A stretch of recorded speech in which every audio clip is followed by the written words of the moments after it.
चलिए ध्यान दीजिए बेटा, अभी मैंने पहले बताया कि वैद्युत द्विध्रुव की अक्षीय स्थिति पर विद्युत क्षेत्र की तीव्रता का व्यंजक। अब मैं आपको बताने जा रहा हूं वैद्युत द्विध्रुव की निरक्षीय स्थिति पर विद्युत क्षेत्र की तीव्रता का व्यंजक। मैं आपको बता दूं बेटा, यह बहुत ही आसान है, अक्षीय से भी आसान निरक्षीय है। लेकिन करना क्या, आपको किस पर ध्यान देना है बेटा, केवल फिगर पे। अगर फिगर आप समझ गए तो मैं गारंटी ले रहा हूँ 100% आपको समझ में आ जाएगा। तो इसलिए मैं कहूंगा सभी लोग ध्यान से देखें। पहले करना क्या है बेटा, सबसे पहले हमें दो चार्ज लेना है, दो आवेश लेना है। क्या करना है, हम सबसे पहले दो आवेश लेंगे। देखिए हम दो आवेश ले रहे हैं, ठीक है। एक ले रहे हैं माइनस क्यू आवेश और एक ले रहे हैं बेटा प्लस क्यू आवेश। हमने दो आवेश लिया, एक माइनस क्यू आवेश लिया और एक क्या ले लिया, प्लस क्यू आवेश ले लिया। इसको हमने ए कह दिया और इसको हमने बी कह दिया। अब ध्यान दीजिए, ए और बी के बीच की जो डिस्टेंस है, जो दूरी है, ए और बी के बीच की जो दूरी है, इसको हम 12 कह देंगे। ए और बी के बीच की जो दूरी है, इसको क्या कहेंगे, 12 कहेंगे। आइए इन दोनों को मैं मिला दे रहा हूं, इन दोनों को ध्यान से देखिए, मैं इसे मिला दे रहा हूं। देख रहे हैं, हमने क्या किया, ए और बी के बीच की दूरी को हमने 12 कहा कि ए और बीच की दूरी क्या है, 12 है। अब हमें क्या करना है, ए और बी के मध्य में एक पॉइंट लेना है, एक मिडिल पॉइंट लेना है, एक मध्यमान बिंदु लेना है, एक मध्य बिंदु लेना है। देखिए मध्य बिंदु ले रहा हूं, जिसका नाम मैं ओ रख दे रहा हूं, ठीक। अब मैं आपसे कहूं कि ए और बी के बीच 12 दूरी है, तो बताइए ए और ओ के बीच की दूरी क्या होगा, आप बताइए क्या होगा, एल होगा और ये भी एल होगा। यानी ए और बी के बीच की दूरी 12 था, तो बेटा इसको दो बराबर हिस्सों में बांटेंगे। ओ जो है ए बी को दो हिस्सों में बांट रहा है, तो यह क्या होगा, 12 का आधा क्या होता है, एल ही होता है। तो देखिए यह भी एल होगा और यह भी एल होगा। देख रहे हैं, समझ में आ रहा है। मैंने पहले क्या किया, दो आवेश लिया, ए बिंदु पर माइनस क्यू आवेश लिया, बी बिंदु पर प्लस क्यू आवेश लिया। ए और बी के बीच की दूरी हमारी 12 है, समझ रहे हैं। अब हमने ए और बी के मध्य में एक मिडिल पॉइंट लिया, एक मध्य बिंदु लिया, जिसको ओ कहेंगे। बेटा ए और ओ के बीच की दूरी एल है, ओ और बी के बीच की दूरी एल है। अब क्या करना है, इस मध्य बिंदु से हमें क्या करना है, इस मध्य बिंदु से हमें ऊपर चलना है। इस ओ बिंदु से हम क्या करेंगे, ऊपर की ओर चलेंगे। कहाँ चलेंगे, ऊपर की ओर हमें चलना है, ठीक है। और एक बिंदु हम क्या ले लेंगे, पी ले लेंगे। एक बिंदु क्या ले लेंगे, पी लेंगे। और इसी पी बिंदु पर हमें वैद्युत क्षेत्र की तीव्रता ज्ञात करना है। सबसे पहले क्या कीजिए, बिंदु पी को आप माइनस क्यू आवेश से मिलाइए और इधर बिंदु पी को आप प्लस क्यू आवेश से मिलाइए, ठीक। फिर समझिएगा हमने क्या किया, इस मध्य बिंदु से हमने स्मॉल आर दूरी पर ऊपर की ओर आगे बढ़ा। इस मध्य बिंदु से हमने स्मॉल आर दूरी आगे की ओर बढ़ा, ऊपर की ओर बढ़ा और एक बिंदु पी लिया, ठीक है। इस पी बिंदु पर हमें वैद्युत क्षेत्र की तीव्रता ज्ञात करना है। इसी पी बिंदु पर हमें क्या करना है, वैद्युत क्षेत्र की तीव्रता ज्ञात करना है, ठीक। अब हम क्या करेंगे, ये प्लस क्यू आवेश जो है, हम इसको थोड़ा और आगे बढ़ाते जा रहे हैं। देखिए मैं आगे बढ़ा रहा हूं, देख लीजिए मैंने इसको आगे बढ़ा दिया और इन दोनों के बीच जो कोण बन रहा है, इसको हमने थीटा कर दिया। प्लस क्यू आवेश के द्वारा वैद्युत क्षेत्र की जो तीव्रता होगा, उसको हम कहेंगे क्या, E1 cos थीटा कहेंगे। यह E1 cos थीटा है। माइनस क्यू आवेश द्वारा वैद्युत क्षेत्र की जो तीव्रता होगा, इसको हम कहेंगे E2 cos थीटा कहेंगे, E2 cos थीटा। देखिए प्लस क्यू आवेश द्वारा E1 cos थीटा बन रहा है, बेटा माइनस क्यू आवेश द्वारा E2 cos थीटा बन रहा है। अब समझ में आ गया। देखिए करना क्या, सबसे पहले हमने दो चार्ज लिया। हमने क्या किया, दो चार्ज लिया, दो आवेश लिया। एक ए बिंदु पर हमने माइनस क्यू आवेश लिया, बी बिंदु पर हमने प्लस क्यू आवेश लिया। ए और बी के बीच की दूरी हमारी 12 है। ए और बी के बीच में हमने एक मिडिल पॉइंट लिया, मध्य बिंदु ओ लिया। अब ए और ओ के बीच की दूरी हमने एल लिया, ओ और बी के बीच की दूरी हमने एल लिया। 12 को हमने आधे आधे बराबर भागों में बांट दिया, ठीक। अब इस मिडिल पॉइंट से मध्य बिंदु से हमें स्मॉल आर दूरी ऊपर चलना है और एक बिंदु पी ले लेना है। इस पी बिंदु पर हमें वैद्युत क्षेत्र की तीव्रता ज्ञात करना है। अब हम क्या करेंगे, बिंदु पी को हमने क्या किया, बिंदु पी को हमने माइनस क्यू आवेश से मिलाया, बिंदु पी को हमने प्लस क्यू आवेश से मिलाया। प्लस क्यू आवेश को हमने इस रेखा को आगे बढ़ाया और इसको कहा E1 cos थीटा, ठीक है। माइनस क्यू आवेश द्वारा जो बन रहा है, इसको वैद्युत क्षेत्र की तीव्रता जो उत्पन्न हो रही है, इसको हमने E2 cos थीटा कहा। समझ रहे हैं। अब देखिए क्या करना है हमें। अब एक कंसेप्ट जो समझना है उसको ध्यान से देखिए। यहाँ पे देखिए दो त्रिभुज का निर्माण हुआ जिसमें लंब दिया आधार दिया, दोनों त्रिभुज में लंब और आधार दिया, कर्ण निकालना है। तो लिखिए त्रिभुज, आपको लिखना है त्रिभुज, क्या लेंगे, ले लीजिए पी ओ ए में, त्रिभुज पी ओ ए में क्या बेटा, पाइथागोरस प्रमेय लिखेंगे, पाइथागोरस प्रमेय, पाइथागोरस पाइथागोरस प्रमेय। चलिए आइए, क्या आपको पता है बेटा पाइथागोरस प्रमेय क्या होता है? पाइथागोरस प्रमेय होता है कर्ण का वर्ग बराबर लंब का वर्ग प्लस आधार का वर्ग। लिखेंगे कर्ण का वर्ग बराबर लंब का वर्ग, इधर देखिए, प्लस आधार का वर्ग। अब ध्यान से देखिए फिगर में बेटा, कर्ण का वर्ग क्या दिया बेटा, देखिए दोनों में कर्ण दिया है क्या, कर्ण कुछ दिया है, नहीं दिया, कर्ण दिया है जी, नहीं दिया। तो कर्ण का मान निकालना है, यानी आपको पीए का मान निकालना है। लिखेंगे क्या, पीए का वर्ग कर दीजिए, पीए का वर्ग बराबर लंब क्या दिया है जी, लंब देखो दिया है, आर दिया है, तो लिखोगे आर का वर्ग, आधार क्या दिया, एल दिया है, तो लिखोगे क्या, एल का वर्ग। अब ध्यान देना पीए हम लिखेंगे, पीए बराबर, ये वर्ग उधर जाएगा तो रूट का निर्माण करेगा, तो ये रूट में परिवर्तित होगा, यह हो जाएगा R square plus L square. देखो पीए का मान निकल गया, यानी कर्ण का मान आया रूट में R square plus L square. ध्यान देना दोनों त्रिभुज में लंब दिया आधार दिया, इस वजह से दोनों त्रिभुज में दोनों का जो कर्ण होगा बराबर होगा, हम लिखेंगे पीए बराबर पीबी, दोनों त्रिभुज में कर्ण बराबर होगा, लिखेंगे पीए बराबर पीबी बराबर में क्या होगा, are square plus L square. बेटा इसको नोट कर लीजिए, क्योंकि आगे जब आर्टिकल में निगमन कराऊंगा तो मैं उसमें लिखूंगा। यहाँ पे मैं इसको लिख दे रहा हूँ, यहाँ पे मैं लिख दे रहा हूँ, ध्यान से देख लीजिए, रूट में R square plus L square कर दे रहा हूँ, इसको भी मैं कर दे रहा हूँ क्या, रूट में R square plus L square कर दे रहा हूँ। देख लीजिए हमने कर दिया, समझ में आ रहा है? चलिए सभी लोग पहले इसको उतार लीजिए। चलिए मैं मिटा रहा हूँ बेटा और आगे बढ़ा रहा हूँ, स्क्रीनशॉट ले लेना मेरे भाई। चलो देखो कंसेप्ट एकदम ध्यान से पढ़ते चलो भैया, अभी पूरा समझ में आएगा, कहीं कोई दिक्कत नहीं होगा। अब आप लिखेंगे, अब आपको लिखना है प्लस क्यू आवेश, लिखेंगे प्लस क्यू आवेश, प्लस क्यू आवेश के कारण, प्लस क्यू आवेश के कारण, ध्यान दीजिएगा, प्लस क्यू आवेश के कारण बिंदु P पर वैद्युत क्षेत्र की तीव्रता, बिंदु P पर वैद्युत क्षेत्र की तीव्रता बताइए बेटा, आप बताएं क्या होगा, बोलिए। E1 बराबर क्या होगा जी, E1 बराबर, अब आपको तो पता होगा बेटा E1 का फार्मूला क्या होता है, वैद्युत क्षेत्र की तीव्रता का फार्मूला क्या होता है, मैं लिख दे रहा हूं, वैद्युत क्षेत्र की तीव्रता का फार्मूला होता है E बराबर 1/4 पाई एप्सिलॉन नॉट के, फिर होता है क्या, Q अपान आर स्क्वायर, यही होता है बेटा। इसका भी मैं निगमन करा चुका हूं, अगर आपको देखना है तो आप मेरे प्ले लिस्ट में जाइए, ठीक है, मेरे चैनल पे जाके प्ले लिस्ट में सर्च मारिए, आ जाएगा, ठीक है। तो देखिए इसमें करना क्या है, E1 बराबर बताइए आप, बोलिए, E1 बराबर सेट कीजिए क्या होगा, 1/4 पाई एप्सिलॉन नॉट के, उसके बाद लिखना है Q अपान में देखो आर स्क्वायर नहीं लिखोगे, आर स्क्वायर नहीं लिखना, आर स्क्वायर की जगह पे क्या लिखोगे, रूट में लिखना है बेटा, लिखोगे R square plus L square और इसका कर देना है होल वर्ग।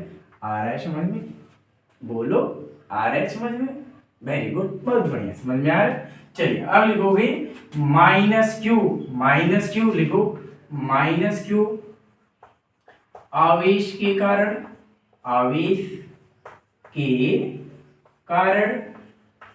माइनस क्यू आवेश के कारण बिंदु, बोलो मेरे साथ बेटा, बिंदु, ध्यान दीजिए, माइनस क्यू आवेश के कारण बिंदु P पर वैद्युत क्षेत्र की तीव्रता, माइनस क्यू आवेश के कारण बिंदु P पर वैद्युत वैद्युत क्षेत्र की वैद्युत क्षेत्र की तीव्रता। बताइए अब आप क्या होगा, बोलिए।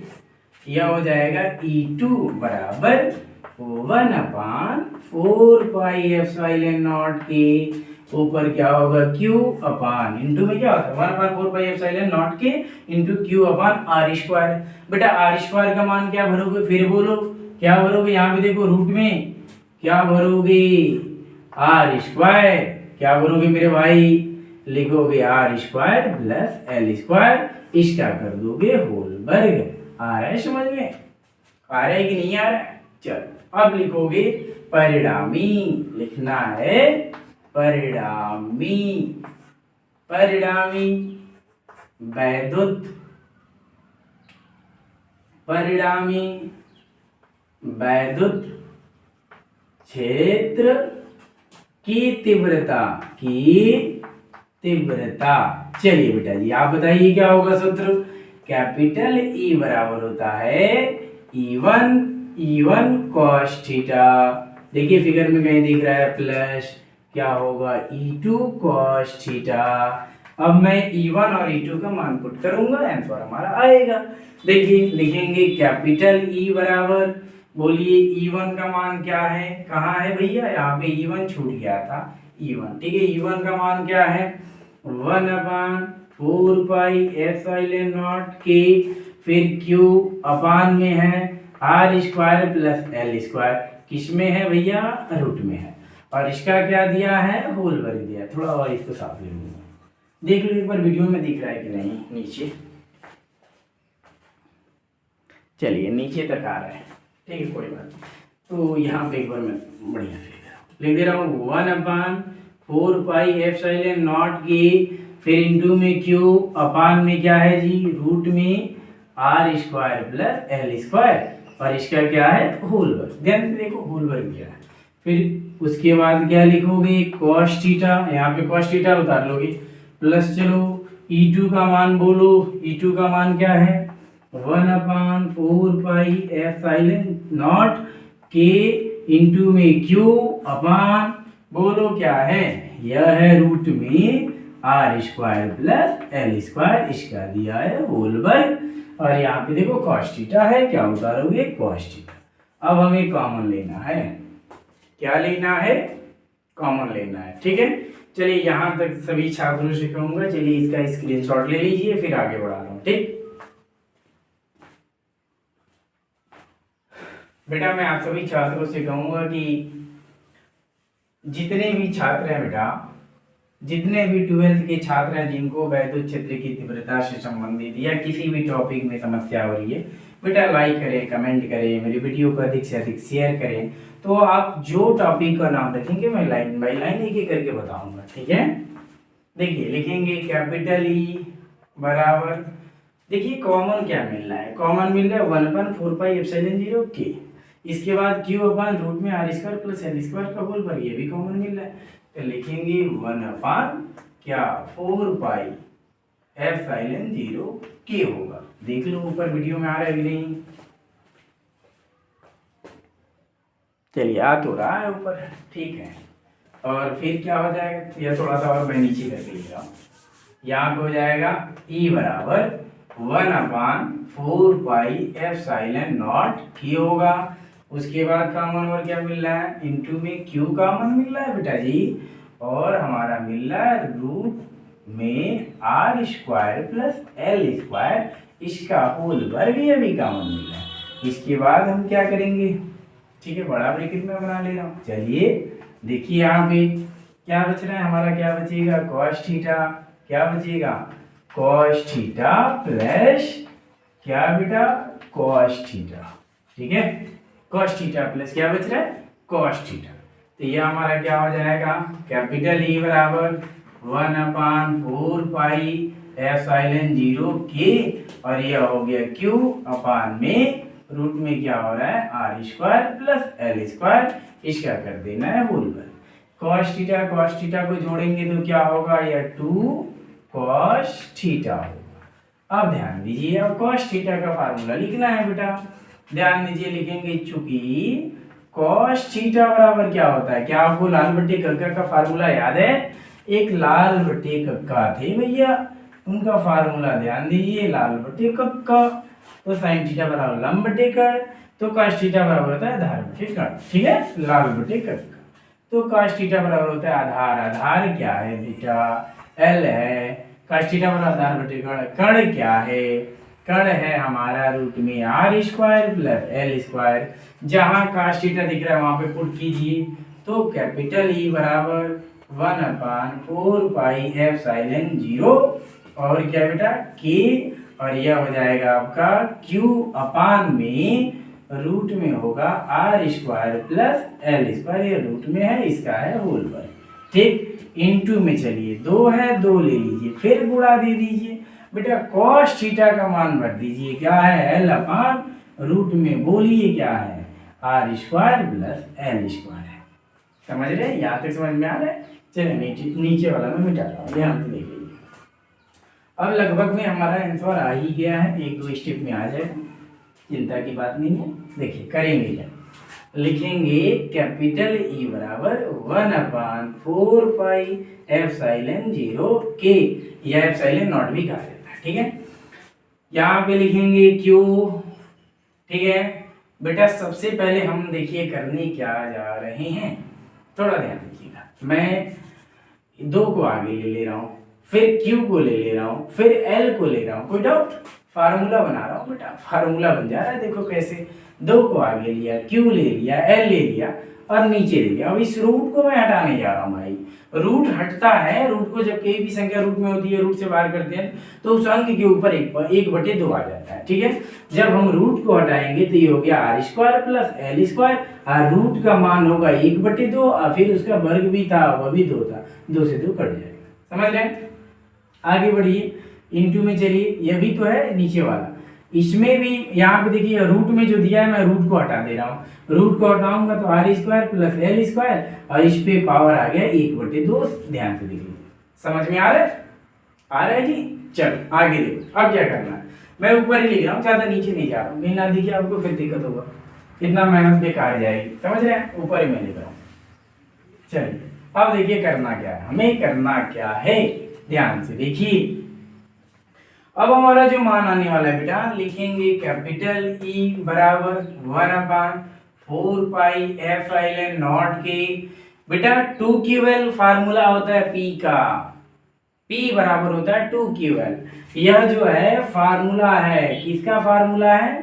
P का फार्मूला है, तो इसके जगह पे मैं P लगा दे रहा हूँ, P बराबर होता है 2QL, P बराबर 2QL होता है। नीचे ध्यान दीजिए, नीचे बचेगा क्या, r square plus L square, इस पे बच रहा है 1 और गुणे में इस पे आ रहा है are square plus L square, इस पे आ रहा है 1/2, क्या आ रहा है जी, इस पे हमारा मान आ रहा है 1/2। अब हमें सॉल्व करना है, सॉल्व कैसे करना है, तरीका देखो, कैपिटल ई बराबर 1/4 पाई एप्सिलॉन 0 के ऊपर P, नीचे बढ़िए, ये दोनों सेम है तो मैं लिख दे रहा हूँ r square plus L square, देख रहे हैं पावर को जोड़ ले रहा हूँ बेटा, 1 + 1/2 कर दे रहा हूँ, 1 + 1/2 कर दे रहा हूँ। देखिए यहाँ पे साइड में सॉल्व कर दूं, 1 + 1/2, इसके नीचे 1 मान लें, 2 एकम 2 और 1 एकम 1 और नीचे 2 एकम 2, यानी आंसर आ गया 3/2, क्या रहे जी 3/2। चलिए नीचे वाला फिर मैं मिटा रहा हूँ, देखिए नीचे वाला मैं मिटा रहा हूँ, देखिए मैं काफी स्लो में और विस्तृत बता रहा हूँ बेटा, ठीक है। तो ये हो जाएगा कैपिटल ई बराबर क्या होगा आपका 1/4 पाई एप्सिलॉन नॉट के या 0 के ऊपर P हो जाएगा, नीचे क्या होगा are square plus L square, और इसको जब सॉल्व करेंगे 1 + 1/2 को तो आएगा 3/2, इसको थोड़ा और आगे बढ़ा और यहाँ पे आएगा 3/2, ठीक है। मैं तो इसको सॉल्व किया, मिटा देना, ठीक। अब ध्यान दीजिए, अब यहाँ पे मान हमारे क्या निकलने वाले हैं, क्या क्या मान आएगा, मैं आपको एक एक करके बताने जा रहा हूँ, सभी छात्र देखेंगे बेटा क्या मान आएगा। अब क्या होगा मेरे भाई, यहाँ पे r square plus L square, मैं आपको बता दूं, लिखेंगे चूंकि एल जो है आर से बहुत छोटा है। अब क्यों छोटा है, मैं अक्षीय में हम भी आपको बताया था, एल का मान आर से बहुत ही क्या है, छोटा है। इस कंडीशन में एल बराबर हम ले लेते हैं 0, तो एल स्क्वायर भी हो जाता है 0। एल बराबर 0 तो एल स्क्वायर भी होता है 0, तो यहाँ पे केवल क्या बचेगा, आर स्क्वायर। तो हमारा आएगा कैपिटल ई बराबर 1/4 पाई एप्सिलॉन नॉट की, और ऊपर आ गया पी और नीचे आ गया आर स्क्वायर, और इसका होल पावर क्या आएगा, 3/2। समझ रहे हैं। फिर मैं इसको ऊपर लिख रहा हूं। चलिए आप लोग ध्यान से देखते रहिए, देखते रहिए ध्यान से। देखिए कितना मजेदार टॉपिक आ रहा है बेटा, बहुत ही मजेदार है। ठीक है, अब हमें लिखना है कैपिटल ई बराबर 1/4 पाई एप्सिलॉन नॉट की, और ऊपर है पी, और नीचे ध्यान दीजिए भाई 2 से 2 कट जाएगा भैया, क्या बचेगा आपका, केवल आर क्यू बचेगा। ठीक है, अब लिखेंगे जहां के का निर्वात या वायु में के का मान 1 होता है, लिखेंगे निर्वात या वायु में के का मान 1 होता है। निर्वात या वायु में के का मान क्या होता है, 1 होता है। यहाँ पे लिखते हैं निर्वात या वायु में के का मान 1 होता है, तो इस वजह से हमारा आ जाएगा ई बराबर 1/4 पाई एप्सिलॉन 0, के गायब हो गया, आ गया P/RQ। यही हमें निगमन करके लाना था। देख लीजिए कितना मजेदार टॉपिक है, देख रहे हैं। चलिए मैं आप सभी छात्रों से कहूंगा बेटा, अगर कोई समस्या है तो कमेंट के माध्यम से अपनी राय दें, अपनी राय को बताएं बेटा। कहीं कोई दिक्कत हो रहा है तो कमेंट में जरूर बताएं, समझ रहे हैं। और फिर देखिए आपका, अगर मैंने कई बार कहा कि अगर आपका अत्यधिक मात्रा में कमेंट आता है तो आप जो नाम रख के बोलेंगे, जो आपकी कमेंट करेंगे ये सर फला टॉपिक को पढ़ाइए, तो मैं बताऊंगा। ठीक है, चलिए आज की पढ़ाई यहीं तक, फिर मिलेंगे नेक्स्ट अगले वीडियो में। ठीक है।